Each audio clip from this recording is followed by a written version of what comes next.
Well, it's my great pleasure to introduce distinguished Professor Emerita E.Ann Kaplan.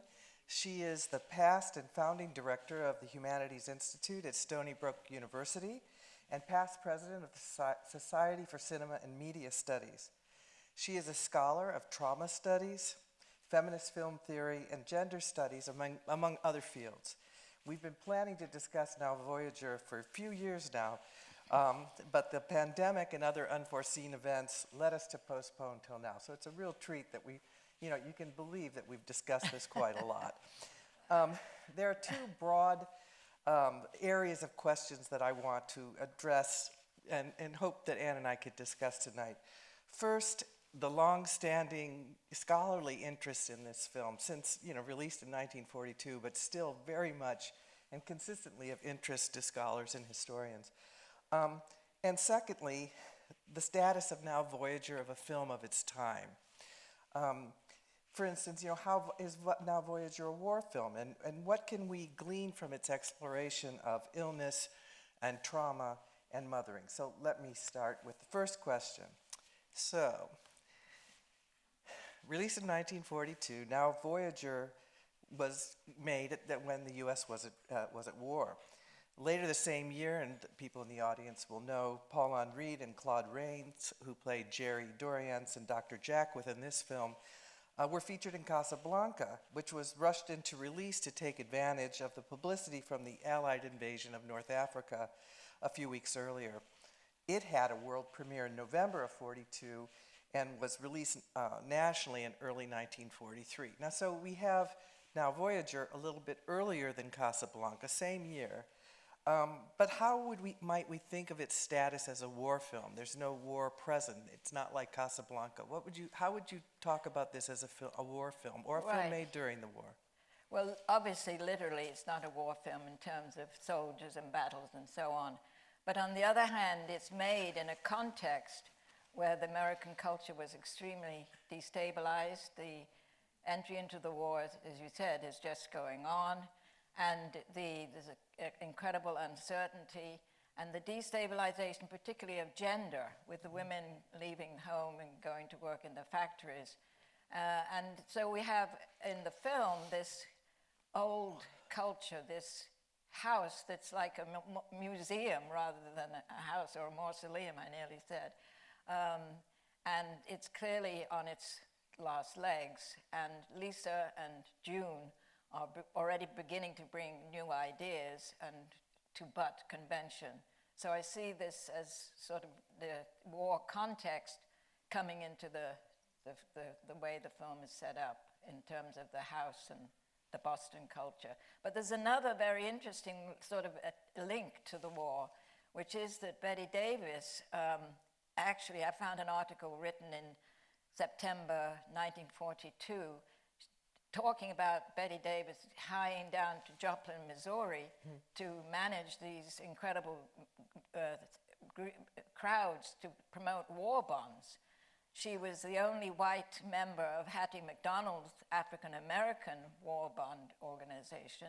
She set up a Hollywood canteen for the service people, and she was in general very much involved in the war effort. I thought that was very interesting. On the one hand, she's playing this role, right, and at the same time, really very much involved in the war context.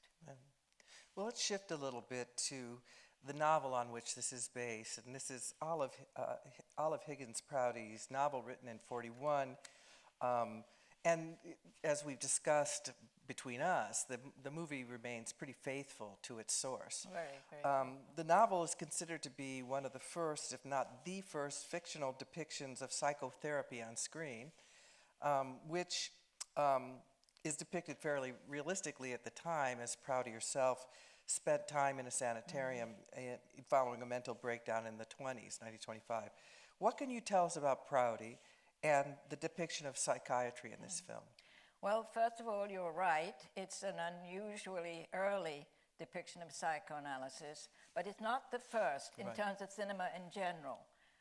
Secrets of the Soul, the Pabst film in Germany, made in 1926, is a sort of little mini, I don't know how many people know the film, a little lesson of Freud's classical psychoanalytic theory.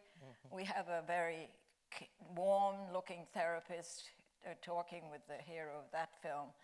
But when the Hollywood got fixated on psychoanalysis between 45 and 50, the representation was not of anything like in the now Voyager film, but was classic psychoanalysis with a therapist, patient, intense relationship, transference, counter-transference, making it very dramatic.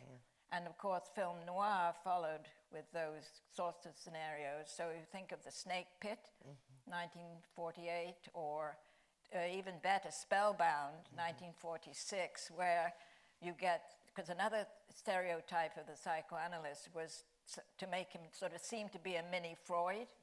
So with a little heavy German accent and sort of, you know, a august presence.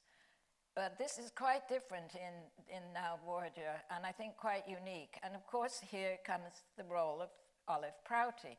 Olive Prouty was a wealthy woman, lucky to be living in Massachusetts, because at that time, in the early, turn of the century, and the wealthy people were wondering what to do about mental health in their communities, and were donating money to set up private hospitals to service the wealthy people who needed it.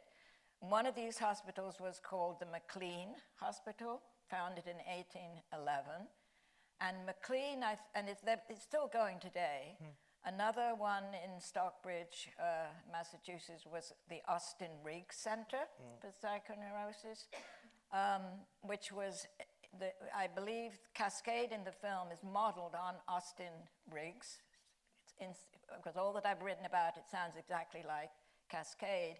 The theory now being that people should be removed from home, the home environment, should be living in nature, should be eating healthy food, should be making artworks and helping in the community, that healing was taking place more through the environment than through, you know, the classic therapist-patient and relationship.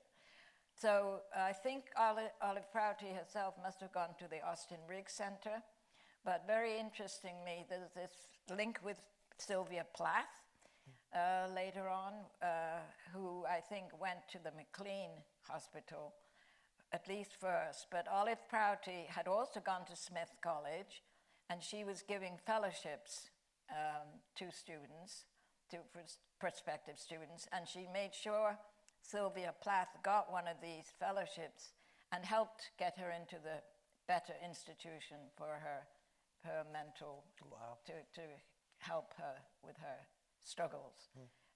Plath didn't return the compliment, by the way. Those of you who know the novel, she has a Philomena Guinea in there who's modeled on Prouty, and Plath puts down this writer for being too popular, for a sort of a high culture snobbery. And I think actually Prouty may have fallen between stools, because on the one hand she was not a popular writer, but she wasn't a, quote, canonical writer, and sort of got trapped between being judged from either side. But she was a remarkable, prolific novelist. This novel is the third in 5 about the Vale family. Also, very recently, a whole omnibus has been published, which contains 3 of her novels, a big fat book this big. So she's finally, and there's also a feminist press issue with an afterword by Judith Main, feminist film theorist. So she's sort of coming into her own. I mean, it's not that she's been totally ignored, but I think there's a lot more to say about Olive Prouty. Interesting. Well, turning back to the film, let's talk a little bit about Dr. Jackwith and following up on the psychiatry theme. As a psychiatrist, he describes his work famously in this film as helping people who don't know which way to go, but putting up a signpost saying, not that way, but that way, as he explains to Mrs. Vale. And yet, he also claims, he doesn't put much faith in scientific terms, but leaves that to fakers and writers of books. So I don't think he was talking about Prouty. But what do you make of this representation of psychiatry in the film? He's obviously not a Freudian figure, but what would you say? Right. Well, I think it's a very modern idea of a therapist, actually. As I was reading and watching the film again, I was thinking about relational therapy, which is now au courant, you know, in New York, particularly in New York City. He's very practical. He is very self-assured, but humble. I think that opening sequence, the way he handles himself and Betty Davis as this traumatized, terribly depressed young woman, is excellent. You see him looking at everybody, his eyes darting. He looks concerned. He looks serious.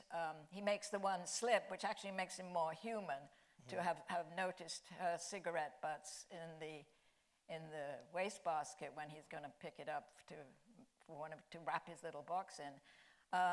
But he smooths that over, and I think it does brilliantly in facing Mrs. Vale and simply telling her she's ruined the daughter. He couldn't have done better to ruin, to have spoiled the child, hurt her completely. So I think in the novel, we learn a lot more about Jack With. There's an extended discussion of his New York office.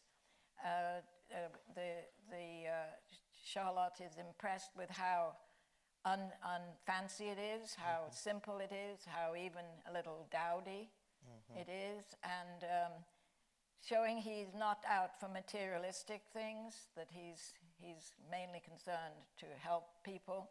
So he's made a very sympathetic and I think quite realistic.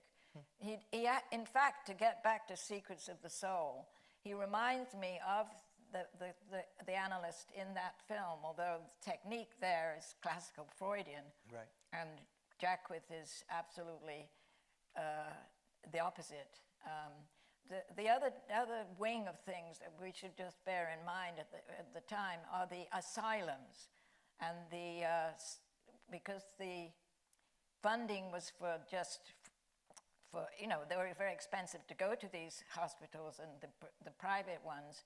Finally, in the 30s, they started to set up state institutions, and I think we all know what happened with those, because money ran out, and before you knew it, they were putting people who were homeless, criminals, people who had mental issues, all in the same institution.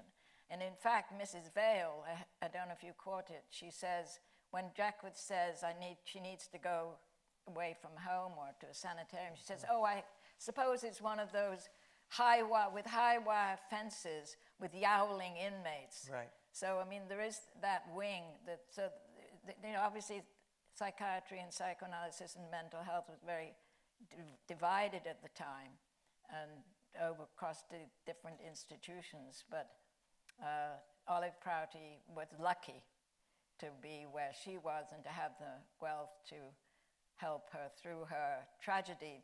The tragedy was she lost two children early in life. Yeah. In their lives, and Yeah. she finally had a breakdown in 1925 and went to, as I say, I'm pretty sure it was the Austin Riggs Center. That's interesting. Well, you've written a lot, extensively, in fact, about motherhood and representation.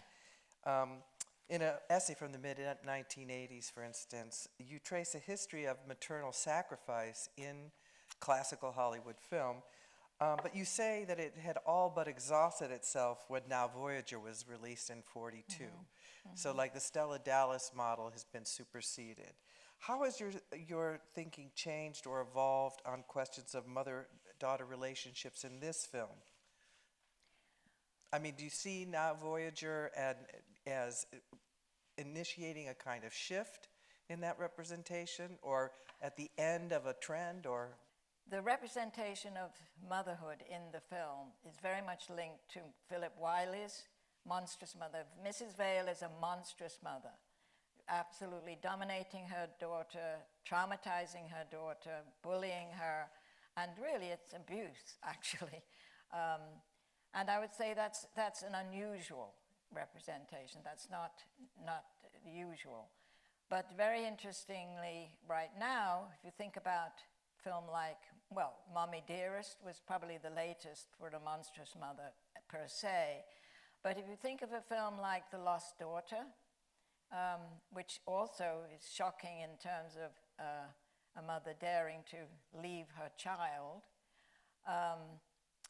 but we see it from the point of view of the heroine, of the daughter. Well, as you and I have talked about various mother-daughter pairings in this film. Obviously, Mrs. Vale and Charlotte, Jerry's wife and Tina, Charlotte and Tina, and so on.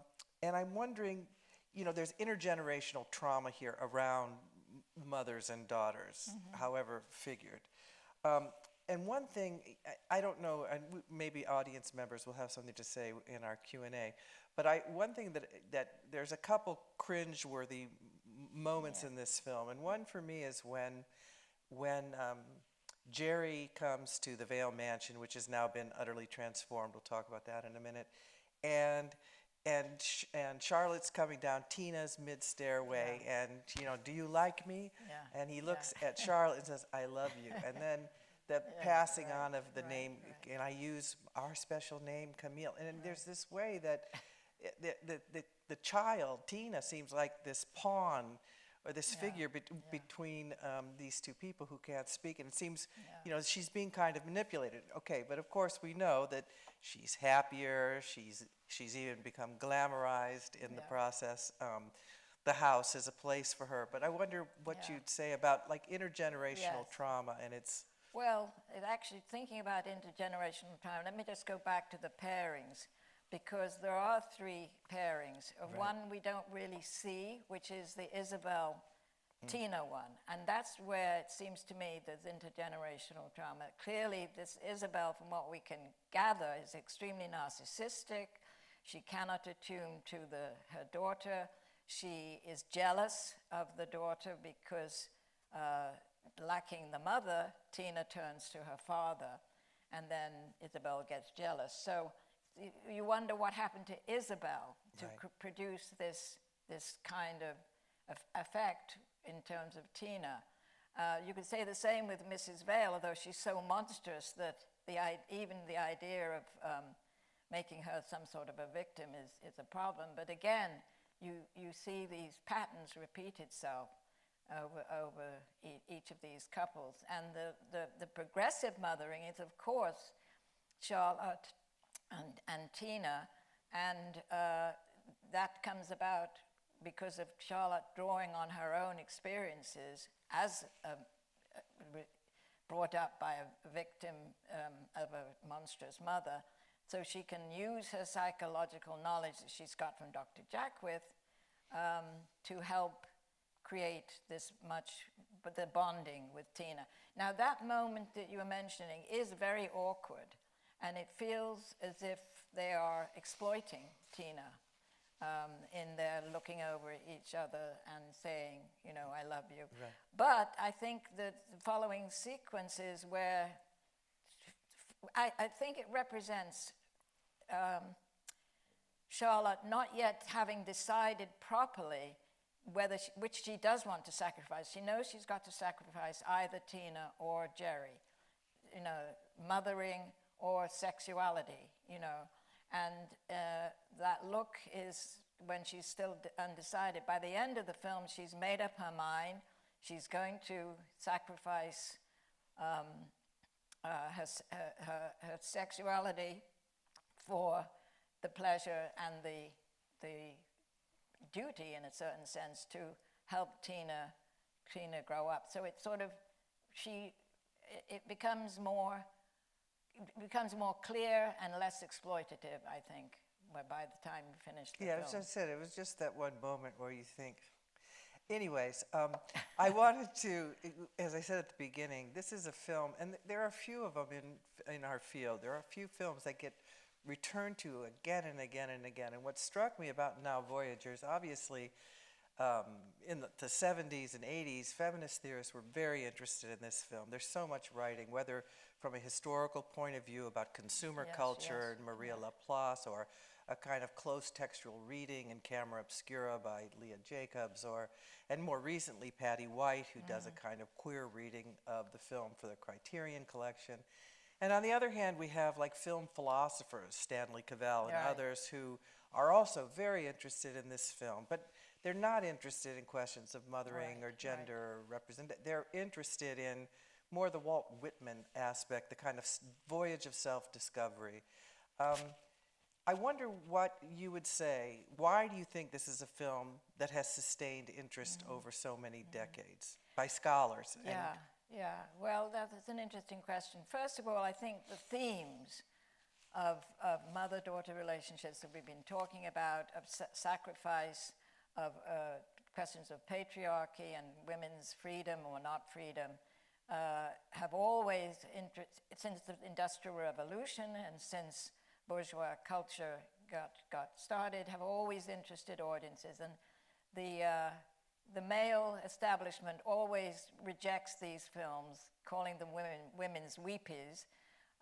But the audience knows what they like and what they want and what they can get from the films they watch. Just wanted to say that, because I forgot to say it earlier, that what's very interesting is the way the romance narrative is sort of what is on the surface of these films, but underneath there are these issues we refer to as belonging to the women's film, looking from the point of view of how women are treated in culture and society and in the private domestic scene. So I think these themes are one thing that keeps a film like Now Voyager and their attractiveness to people keep it going. Secondly, the strength of the performances. I mean, Bette Davis just amazes me what she's able to do in this film. And she's on screen nearly the whole time. So she has to change from the despecularized, dowdy, medical gaze of the beginning of the film through to the re-speculization, making her object of the male gaze. I mean, it's a huge range of emotions she has to perform. And the other act we were talking about, Gladys Cooper, is brilliant here. plays Mrs. Vale, the mother. Yeah, yes, I go from the actress to the role. Mrs. Vale, the mother, absolutely incredible how she makes her stony face and her cold, ice-cold eyes. And Jacquith, I think Rains does a very good job too. They all were nominated for an Oscar for this film, along with Max Steiner for his wonderful score. Well, it's also the movement, the narrative movement from illness to romance to motherhood to health. Right. And this, even, the butterfly motif and this whole idea of becoming and self-reliance and becoming oneself. And, I think that's the film philosopher's interest. Yes. By the way, I think the Whitman, I think Prouty herself was very clever in a way in highlighting the Walt Whitman poem. But I'm sure that gave the film a sense of being, if not high art, being serious art. Right. So I think it gives it a sort of cachet. And I think the male philosophers chose to write so much about that film, partly again, because Walt Whitman's given it a signature, right? It's okay to study this film. Walt Whitman is in it. So it's after higher things. Yes, that's good. All. That's very nice. Yes. It's after higher things. Okay, so I want to talk a little bit about the Vale Mansion, but it's a part of a larger thing that, the film, in the tradition of women's films and women's fiction, features before and after, even with her feet, coming down the stairways, first the dowdy shoes and then the fashionable shoes. And so there's a lot of repetition in this way, before and after. But one of the most striking things is how the Vale Mansion becomes a character in this film. As it opens, it's raining, and it rains the whole time. It's a lot of rain. There's a lot of sadness around, and coldness of the Vale Mansion. And at the end, of course, it's animated. There's a fire. We know she's lit the fire earlier on. but Right. they're, you know, roasting weenies and canapes and, you know, eating on the floor, and it's this festive. So I wondered if you'd say more what you think about the setting and the Vale Yeah, Mansion yeah. and the film's turn at this time. Again, wartime. It reminds me of Mildred Pierce, which is the film is very different than the novel on which it's based. But this whole kind of turn and celebration of middle classness, a kind of middle class, down to earth, is apart from this. Right. So I wondered if you. Well, yeah, I think it goes back to what I was saying at the beginning, that the film, with Charlotte's taking over the house, transforms it from the dying, outmoded, sort of semi-Victorian, stuffy kind of culture with the repression and hostility and discipline and such things, to something loose and joyful and productive. And I thought you were going to mention the scene with Dr. Jackwith, which is part of he's the one who first comments Right. on the house. Right. And Sturdy, strong. proud of itself, standing up there, but it's about to fall down, as it were. But no, yes, it is wonderful the way she opens it all up. Young people coming and going, dancing going on. You know, there's many, many rooms, so there's plenty of room for everybody to be enjoying. And I think it shows the journey of the film, you know, through the house. Well, and perhaps this is it's a big topic, but I think there's something, even as feminist scholars have celebrated the film, and largely because of Charlotte and herself, learning her self-reliance, independence, and that, you know, what most women want is a man of their own, a home of their own, and a child of their own. And she voices it in her inner monologue that this is something she knows she should want. But, you know, she turns down Elliot Livingston ultimately. There's that fabulous scene where he's got his arm around her and he's patting her like, you know. When she says, "Take me somewhere, be gay, make love to me," his arm goes right out like that. Takes Yeah, it right yeah. away. So I mean, but so the fantasy in the end, of course, she can have a home of her own and a child of her own, and the fantasy of this relationship that she schools Jerry, who's out of character, starts acting patriarchal at the end instead of indulging her in the way she sees this as a way to be with him and with his child, and they both can raise her. But the premise is what pervades the film, more so than even something like Stella Dallas. There's so much sexual repression. I mean, it's all based on what you can't have is sexuality. Yeah. Well, you can't particularly have sexuality and be a mother. I mean, this is where the film, this is an old stereotype of mothers and sexuality. We know from the history that motherhood in the United States was linked to the Christian discourse, and they had to be pure, virginal, domesticity, submissiveness, sitting in the role of the mother to nothing else. The European discourse, starting with Rousseau, arguing that the mother should provide education for the boy, of course, to become the model citizen, also was taken up in the United States. But these myths die so hard, and Olive Prouty herself seems to support, and this is where she's conservative, having been very progressive in terms of mental health institutions. She's conservative in not seeming to see a problem, because the film doesn't show any much problem of her giving up sexuality. That one moment actually with Elliot Livingston is the sexiest moment, you know, in the film, and he's the unsexiest person possible, the least sexiest person.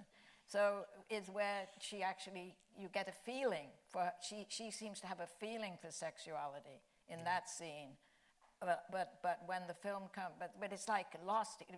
She needed an excuse not to marry Livingston and found a good one, but then seems able to just drop the sexuality once Tina comes in the mode. So the mother has to sort of transfer sexuality to the bond with the child, it seems, in the myth.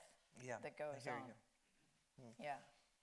Well, one critic has written of the film's ending that Charlotte and Jerry may have a child together to raise together, but Charlotte and Dr. Jackwith, who are going over plans to add a wing to to his retreat, have a life together.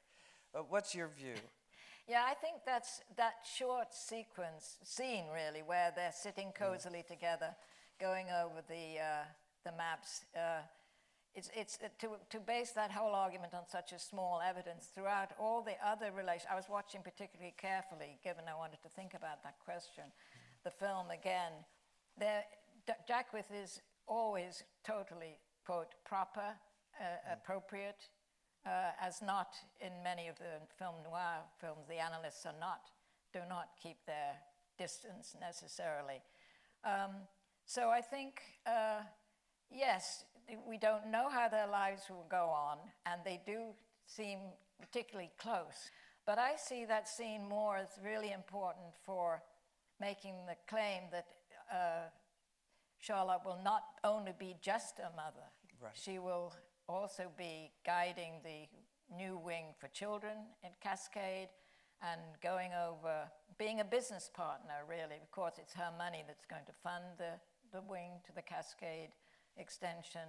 And I think we think about, let me just throw something else out. I think we think there must be some sort of sexual relationship with Jackwith because it's so common in those film noir from the 48 to 50, where the analyst, often it's the woman analyst, as in Spellbound, who falls in love with the therapist, or in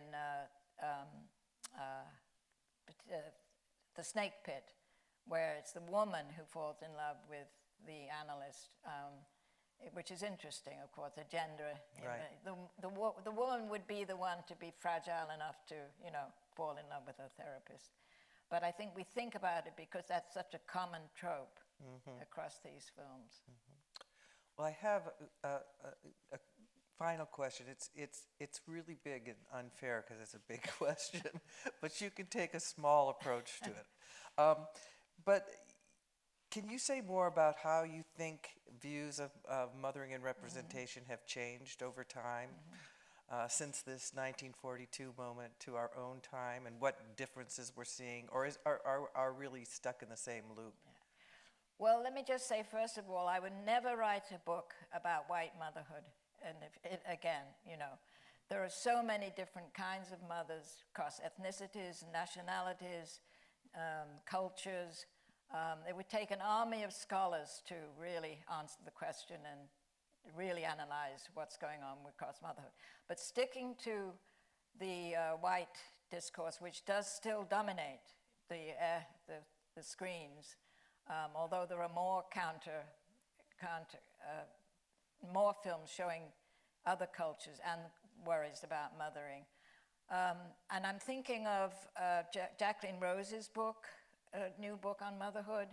She calls it Motherhood, an Essay in Cruelty and Love. And she returns to the 70s scholars and writers who were the first to try to break the myth about motherhood, the idealized mother. I'm thinking of Jane Lazar, and I'm thinking of Dorothy Dinnerstein and Sarah Ruddick, and also my own work from that period.